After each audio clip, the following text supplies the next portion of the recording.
Un saludo muy especial para todas las personas que hoy siguen esta transmisión, y especialmente para todos nuestros suscriptores de este canal, especial y particularmente a algunos amigos de Paraguay que nos han enviado mensajes a propósito de la última transmisión que hemos hecho sobre las misiones jesuíticas en el Paraguay.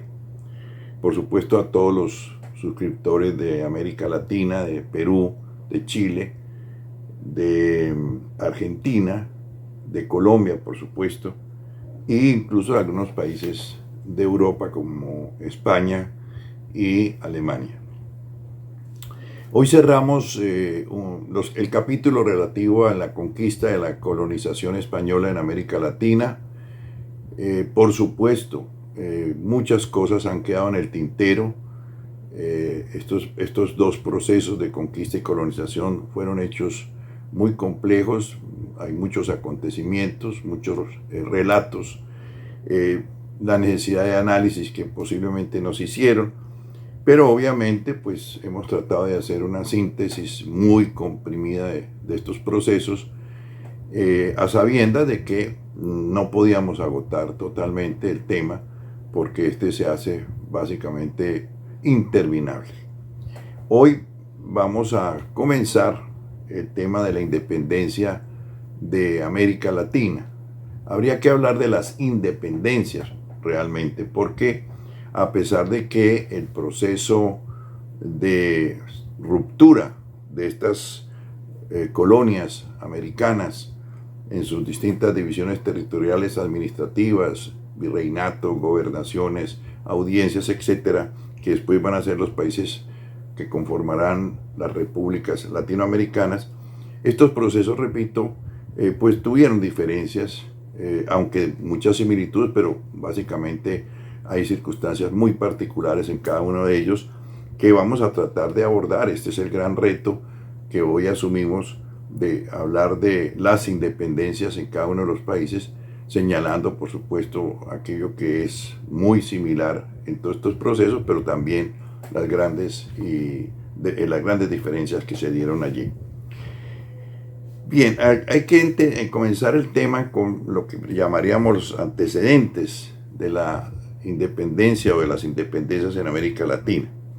Esos antecedentes tienen que ver básicamente con dos fenómenos. En primer lugar, lo que llamaríamos la crisis del Imperio Español a partir del siglo XVII y las llamadas reformas borbónicas del siglo XVIII, que van a tener una incidencia definitiva en el proceso de las independencias.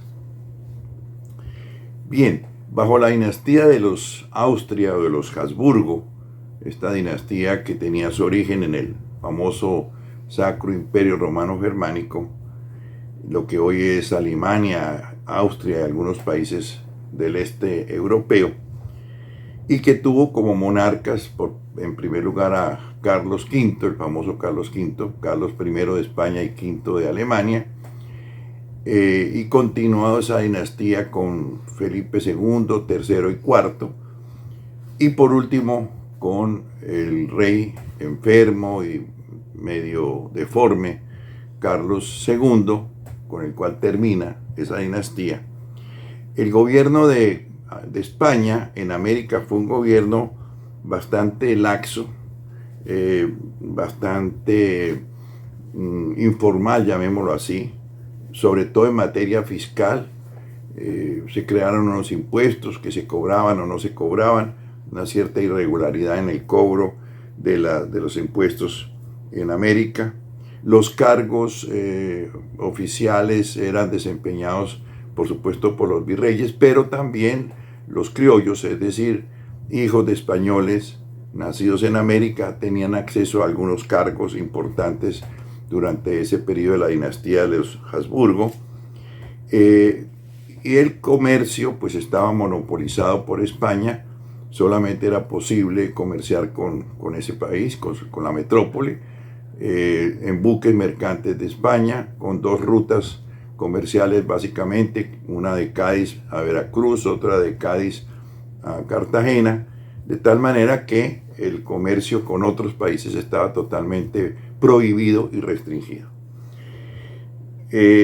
A la muerte de Carlos II, este rey enfermo y deforme, posiblemente por estas uniones permanentes entre primos y parientes propio de las dinastías europeas, en la sucesión, en su testamento, la decreta para el nieto de Luis XIV, el famoso rey Sol de Francia, que va a ser el rey Felipe V, va a ser el primer Borbón, dinastía que, entre otras cosas, se prolonga hasta hoy, de tal manera que Juan Carlos, rey de España renunciante, y su hijo Felipe VI son de esa dinastía que comienza precisamente con Felipe V. Felipe V va a inaugurar pues la dinastía borbónica posterior a una guerra que tiene que desarrollarse entre España y otras potencias europeas que tratan de impedir que el reino de España llegue a conformar una unidad con el poderoso imperio francés de Luis XIV. Viene pues la famosa guerra en la cual finalmente se acepta que Felipe V llegue a ser rey de España, pero no podrá decretarse en ningún momento una unión entre Francia y España. Y por supuesto España pierde sus colonias, sus dominios en Europa. Pierde Cerdeña, pierde Sicilia, pierde Nápoles, pierde el milanizado, etc. Queda pues solamente España con sus colonias en América. Y a partir de ese momento vamos a tener lo que se ha llamado un gobierno burocrático borbónico, es decir, un estilo de gobierno a la francesa. Los Borbones entonces van a realizar una serie de reformas importantes con respecto al gobierno de América, con la idea de hacer productivas estas colonias. Es decir, que le produzcan riqueza a España y la saquen de la crisis económica que se ha prolongado durante prácticamente 2 siglos. Esas reformas de la dinastía borbónica van a ser lo siguiente. Primero, se va a buscar que impuestos antiguos que a veces no se cobraban, cuyo acceso pues al tesoro era muy irregular, se cobren y que por consiguiente haya eficiencia en el cobro de los impuestos que deben pagar tanto las clases dirigentes criollas de América como los indios, el famoso tributo indígena. Igualmente se van a crear otra serie de impuestos que van a agravar mucho más la economía de las colonias, y se van a nombrar funcionarios que se van a encargar de compelir, de obligar que esos impuestos se puedan cobrar eficazmente. Recordamos en el caso de la Nueva Granada, de lo que es Colombia, el famoso y odiado Francisco Gutiérrez de Piñeres, que era un funcionario encargado precisamente del cobro de los impuestos y que provoca ni más ni menos la segunda gran rebelión contra el gobierno español, que fue la rebelión de los comuneros en 1780. La segunda, más importante después de la de Tupac Amaru en el Perú, que también tuvo como raíz las reformas borbónicas. Los criollos americanos fueron excluidos del gobierno, los cargos fueron reemplazados por peninsulares, se mantuvo el monopolio comercial de España, pero se permitió que hubiera comercio entre las distintas provincias de América, y que se pudiera comerciar no solamente con Cádiz y Sevilla, sino con otras ciudades españolas. Pero claro, España carecía de manufacturas. La producción manufacturera en España había sido destruida a raíz de la revolución de los comuneros cuando llegó Carlos V al poder en España, esa revolución terminó siendo aplastada por el rey, por el emperador, y a partir de ahí España perdió su base manufacturera y por supuesto la posibilidad de ser un país que produjera artículos manufacturados. Y por supuesto perdió la posibilidad de industrializarse como Inglaterra, como Holanda, etc. En consecuencia, España era simplemente un intermediario entre América y Europa. Los comerciantes españoles con el oro americano y la plata americana compraban los artículos manufacturados en Inglaterra, en Holanda, en Francia, y los revendían aquí a los comerciantes criollos en América. De tal manera que España era simplemente, repito, un simple intermediario en el comercio internacional de estas colonias. Eso, claro, la insuficiencia de España para atender las demandas de productos manufacturados en América, pues incrementó el contrabando. Es decir, los criollos que realizaban actividades comerciales se dedicaron a traer clandestinamente productos, sobre todo de Inglaterra, y a pesar de las sanciones muy severas que el gobierno español imponía al contrabando, el decomiso de las mercancías y multas altísimas. Recordamos, por ejemplo, cómo Camilo Torres, que va a ser uno de los grandes próceres de la independencia en la Nueva Granada, en una carta a su primo, el sabio Caldes, le decía que las autoridades españolas habían decomisado un importante cargamento de mercancías que él había importado, contrabandeado por la vía de Inglaterra, y que había perdido en esos decomisos más de 100 millones de pesos. Bien, otra de las medidas que impusieron los gobiernos borbónicos fue prohibir los cultivos de trigo, de vid y de aceite de oliva para evitar que estos cultivos hicieran competencia con los productos de los peninsulares.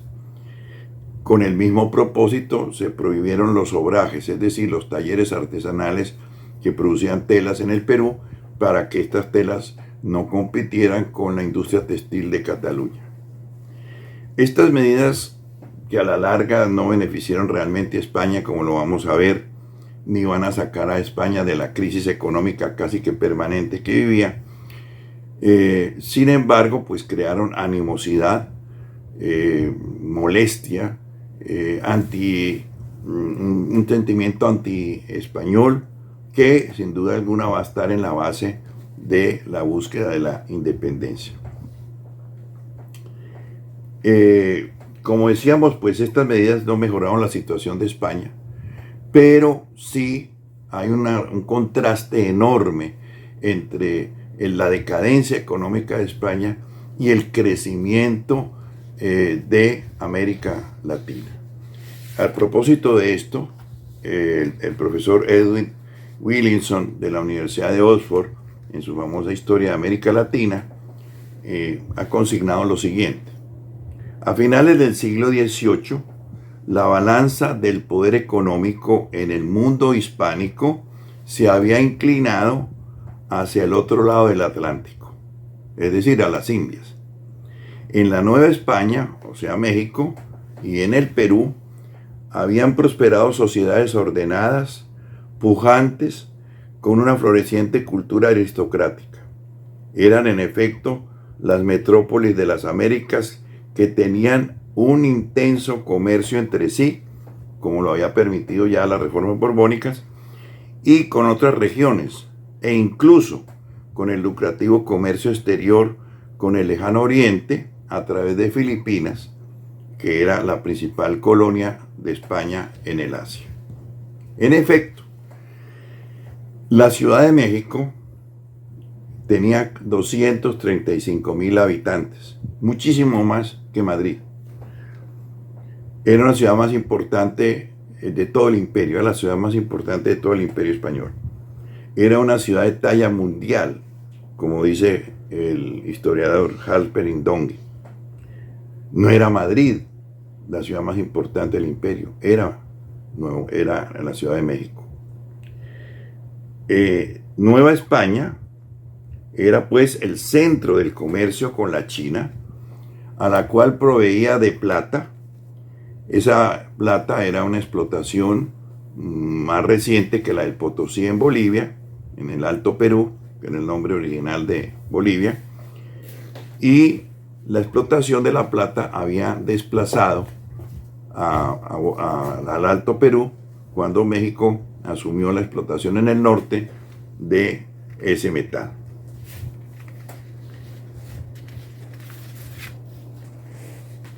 Los trabajadores de las minas de México, según Alejandro von Humboldt, cuando visita a la Nueva España, eran mejor pagados que los trabajadores ingleses.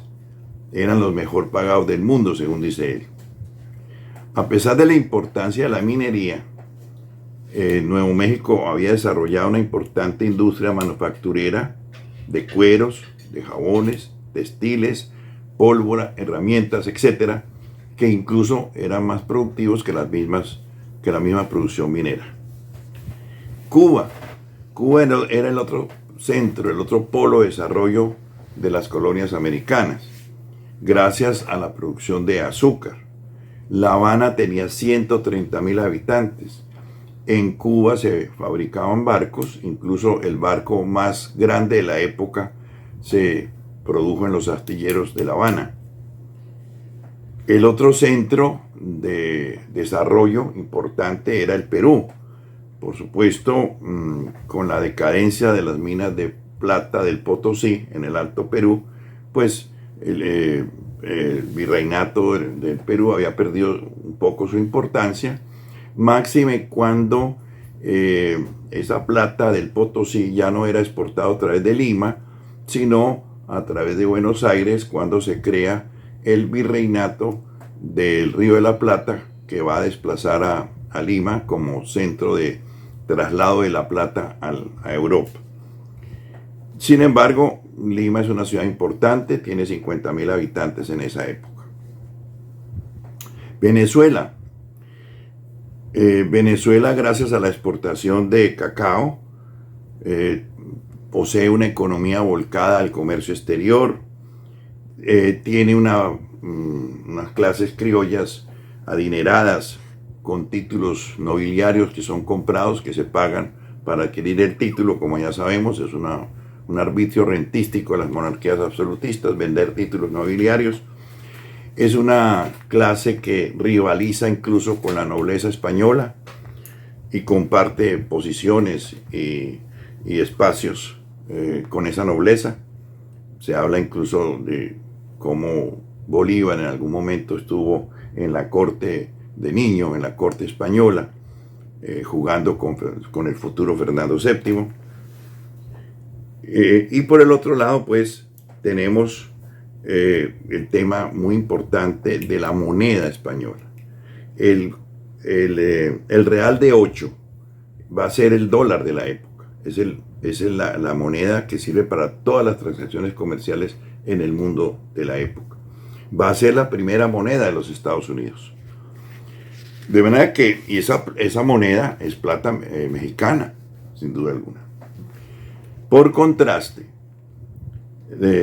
ciudades como Nueva York tienen apenas 32,000 habitantes, o Filadelfia, donde se va a reunir el famoso Congreso Continental, como lo llamaron los colonos ingleses, donde se va a expedir la Constitución de los Estados Unidos en 1787. Filadelfia es una ciudad apenas de 25,000 habitantes. Está muy lejos estas ciudades de las colonias inglesas, muy lejos de rivalizar con las ciudades españolas como México, como Lima, como Cuba, como La Habana, etc. La América española superaba a las colonias británicas en Producto Interno Bruto de 123% contra 109% de estas colonias inglesas.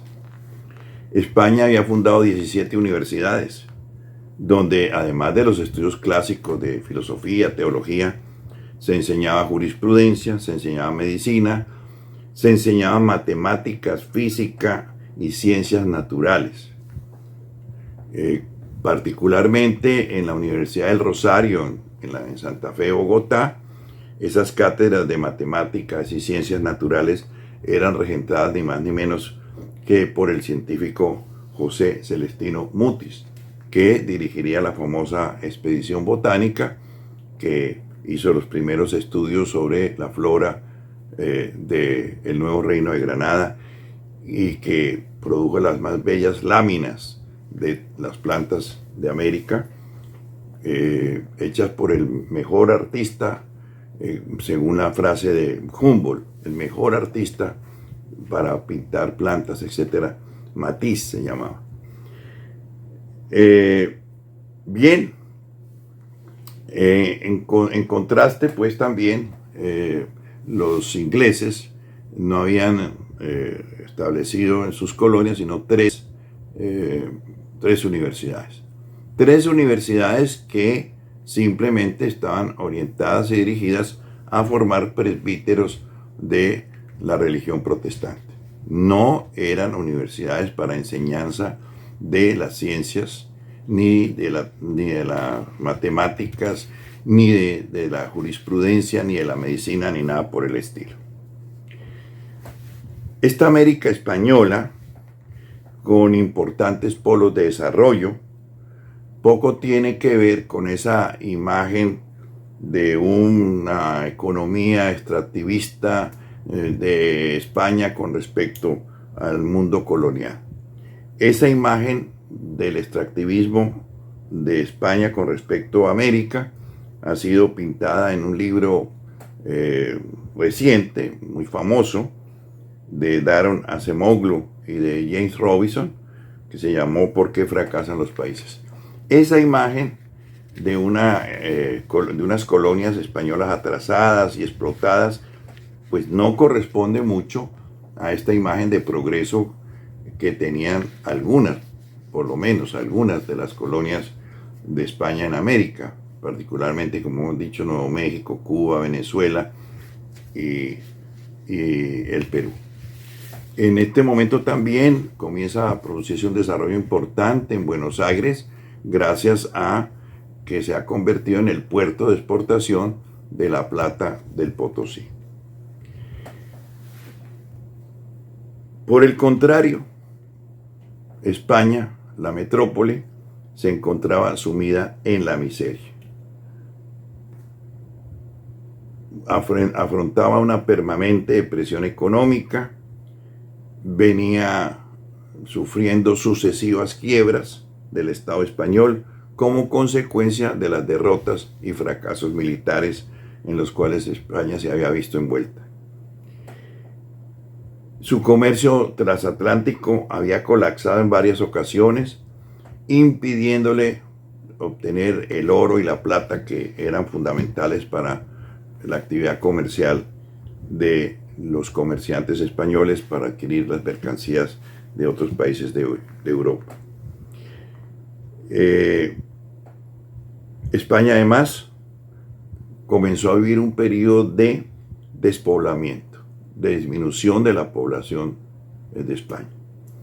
Fenómeno que también, valga la claridad, se está produciendo hoy en España. Uno mira el mapa de España y solamente las ciudades capitales están pobladas.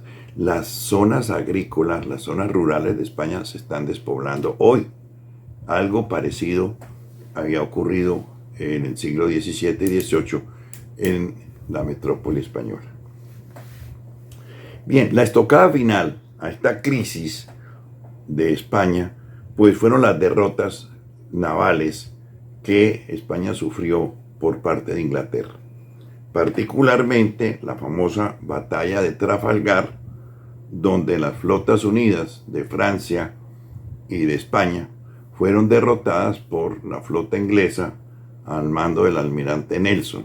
Estamos hablando 1805, una derrota que significó el colapso definitivo del monopolio comercial español.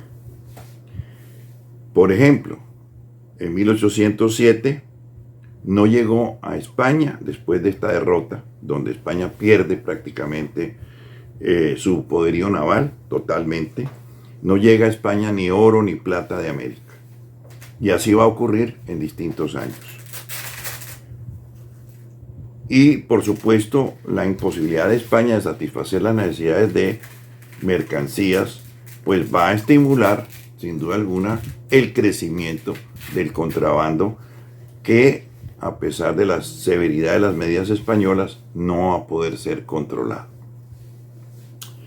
Bien, entonces tenemos la crisis económica de España, la pérdida de su monopolio comercial tras la derrota de Trafalgar, el centralismo burocrático de los Borbones y el aumento de los impuestos y de las medidas coercitivas para obligar al pago de esos impuestos, el desplazamiento de los criollos de los cargos oficiales, hacen pensar a muchos americanos en la necesidad de replantear sus relaciones con España. Desde luego, no en términos de independencia todavía, como lo predican los criollos más radicales, como el jesuita Juan Pablo Vizcardo, del cual hablamos en otro video, y por supuesto el más radical de todos, Francisco de Miranda. La debilidad del imperio español, la falta de control sobre estas colonias, donde no hay ni siquiera ejércitos para contener una rebelión, se va a manifestar dramáticamente en la famosa invasión inglesa a Buenos Aires, o invasiones mejor, porque ocurren en 1806 y en 1807.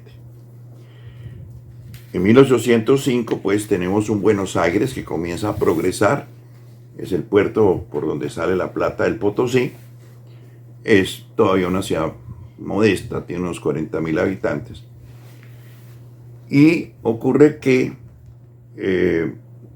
Napoleón ha impuesto en Europa un bloqueo comercial a los productos ingleses. Y eso lleva a Inglaterra a atacar a las colonias españolas, que es el aliado de la Francia napoleónica. Producto claro de unas políticas absurdas del famoso Manuel Godoy, el príncipe de la paz, el amante de la reina María Luisa, que es el que ha cocinado estas alianzas tan desventajosas para España. Entonces Inglaterra comienza a atacar las colonias y resulta que en 1806 una gran flota inglesa se dirige hacia la colonia del Cabo, pero con la intención de atacar Buenos Aires. El virrey de la época, del virrey de la Plata, Rafael Sobremonte, previendo la posible invasión, huye hacia la ciudad de Córdoba, al interior de Argentina, con los caudales, los tesoros del virreinato. Efectivamente, los ingleses atacan Buenos Aires al mando del general William Carr Beresford. La toma de Buenos Aires se produce sin mayor resistencia, no hay nadie que defienda a Buenos Aires. Este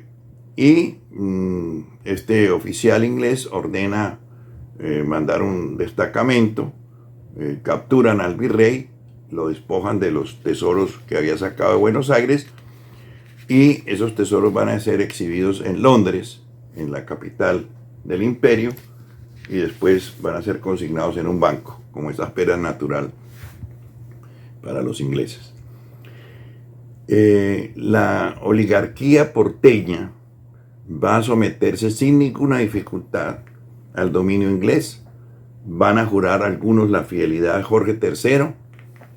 El acta donde ellos hacen ese juramento de fidelidad, y que va a contener algunos de los futuros dirigentes de la Revolución de Independencia, esa acta va a desaparecer misteriosamente y nunca se sabrá cómo algunos dirigentes futuros de la Revolución se habían sometido al gobierno británico. La bandera británica va a ondear en Buenos Aires durante 46 días. Es decir, Buenos Aires se convierte en colonia del Imperio Británico, con juramento y todo de las élites locales. Santiago Liniers es un marinero, un capitán francés al servicio de España. Va a organizar desde Montevideo un ejército popular de artesanos, de jornaleros, incluso de esclavos negros, y va a atacar a Buenos Aires, derrota a los ingleses y los obliga a abandonar el puerto. Es decir, la ciudad es liberada, por tanto, gracias a Liniers. Entonces el Cabildo de Buenos Aires destituye al virrey, hágame el favor. El virrey nombrado por el rey va a ser destituido por el Cabildo, y ese mismo Cabildo va a nombrar como jefe del gobierno a Liniers. Todo esto por fuera del control del gobierno central español.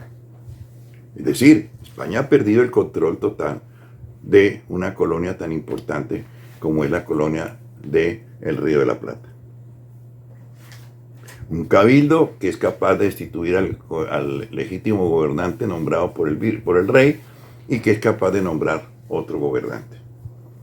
La segunda invasión en 1807, otra vez los ingleses tratan de apoderarse de la ciudad. Esta toma va a ser supremamente sangrienta porque Liniers con sus tropas va a enfrentarse calle por calle a las tropas inglesas, que van a ser totalmente derrotadas, y los ingleses tienen que capitular y retirarse. Esas dos grandes victorias van a producir un espíritu de unidad, un cierto sentido de identidad por parte de los habitantes del Río de la Plata. Y además van a entender que ellos han defendido una porción del imperio español sin la ayuda de España, sin la intervención del gobierno español, y en otras palabras, es decir, han podido darse su propia independencia, llamémoslo así, de una potencia extranjera, sin valerse de ningún apoyo de la metrópoli.